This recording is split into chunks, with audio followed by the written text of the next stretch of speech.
Sa video natin ngayon ay kilalanin natin ang isa sa mga abogado na mahinahon ngunit may ibubuga pala. Isa sa mga defense counsel ni Vice President Sara Duterte at ating aalamin kung paano nga ba ang kanyang galawan sa loob ng Senado sa kasagsagan ng impeachment trial. Kaya siguraduhin tapusin ang videong ito dahil mula simula hanggang sa dulo ay hihimayin natin ang kanyang mga patutsada na talagang nagpainit sa talakayan ngayon. You're a lawyer, correct? Tama po, 29 years. 29 years. Can you recall Rule 130, Section 22 of the Rules of Evidence?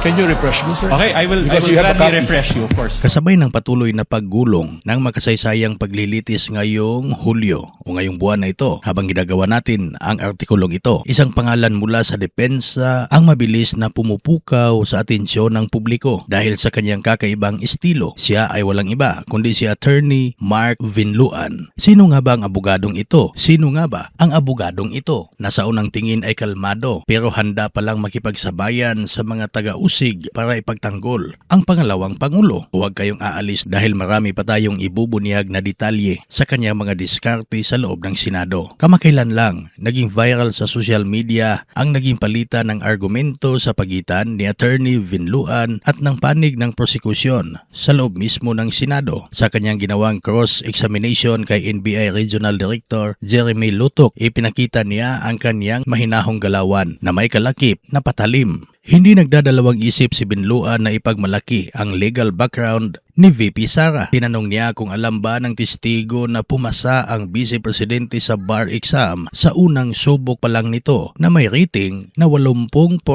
o 80%. Ngunit ang mas nagpaingay sa courtroom ay ang kanyang hirit na she has a higher grade than most of the lawyers here. Bagamat mabilis itong hinarang ng prosekusyon at pinasaringan ni Senate President Chis Escudero na iwasan ang ganoong pamamaraan na argumento. Ipinakita lang ni Vinluan na sa kabila ng kanyang mahinahong boses ay hindi siya nag-aatubiling magpakawala ng mga maaanghang na salita para ipagtanggol ang dangal ng kanyang kliyente. Hindi lang dyan nagtatapos ang kanyang matalinong agresyon. Sa mga sumunod at pinakahuling pagdinig sa Senado, hinarap din ni Attorney Vinluan si NBI Director Melvin Matibag. Dito tahas ang kinwestiyon ng defense lawyer ang kredibilidad ng investigasyon ng pamahalaan. Binigyang diin niya na tila hearsay o sabi-sabi lang ang testimonya ni Matibag dahil wala naman itong personal na kaalaman sa mga unang yugto ng kaso. Sinalat din niya ang mga irregularidad sa docket numbers ng Department of Justice at NBI documents na nagdulot ng kalituhan sa panig ng taga-usig. Bukod dito, matapang ang naging paninindigan ng legal team sa pamumuno ni Vinluan na ang mga kontrobersyal na pahayag ni VP Sara laban sa Pangulo ay hindi maituturing na totoong grave threats kundi isang emosyonal na sagot lamang sa isang Q&A.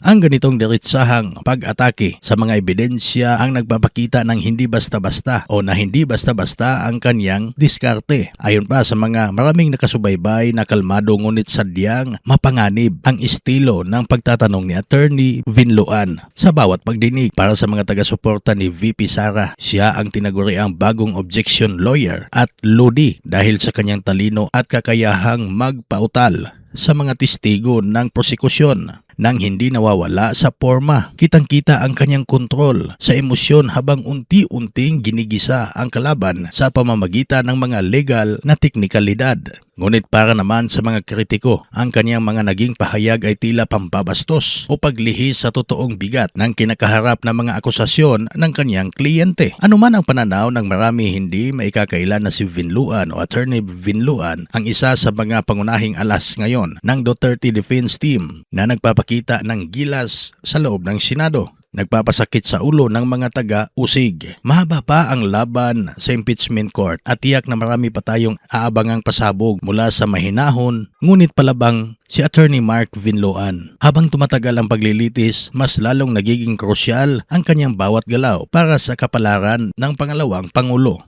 Dahil tinapos mo ang videong ito, ano ang opinion mo sa naging performance ng mga galawan ng defense lawyer ni VP Sara sa Senado. Sang-ayon ka ba sa kanyang estilo ng pagtatanggol o sa tingin mo ba ay may punto ang mga kritiko? I-comment mo ang iyong saloobin sa ibaba dahil binabasa namin ang iyong mga reaksyon. Huwag kalimutang i-like, i-share ang videong ito at mag-subscribe para sa mga pinakahuling update. Hanggang sa muli.